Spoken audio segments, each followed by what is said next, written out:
ਦੇ ਹੁੰਦਿਆਂ ਦੂਰ ਬਲਾਵਾਂ ਰਹਿੰਦੀਆਂ ਸਨ। ਸਿਰ ਮੇਰੇ ਤੇ ਗੂੜੀਆਂ ਛਾਵਾਂ ਰਹਿੰਦੀਆਂ ਸਨ। ਮਾਂ ਤੂੰ ਜੇਕਰ ਦੂਰ ਕਦੇ ਮੈਂ ਜਾਂਦਾ ਸਾਂ,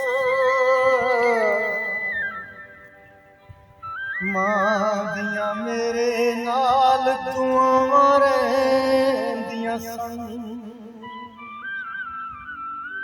ਖੈਰੀ ਆਵੇ ਲਾਲ ਮੇਰਾ ਘਰ ਛੇਤੀ ਨਾਲ, ਮਾਂ ਮੇਰੀ ਦੀਆਂ ਸੁੱਕੀਆਂ ਸਾਵਾਂ ਰਹਿੰਦੀਆਂ ਸਨ।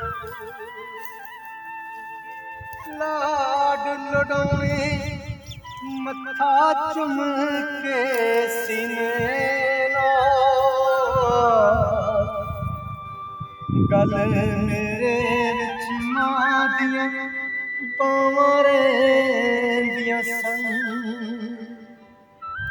ਸ਼ਾਮ ਹੋਈ ਜਦ ਘਰ ਨਾ ਆਉਣਾ ਸਾਗਰ ਨੇ, ਮਾਂ ਦੀਆਂ ਅੱਖਾਂ ਤੱਕਦੀਆਂ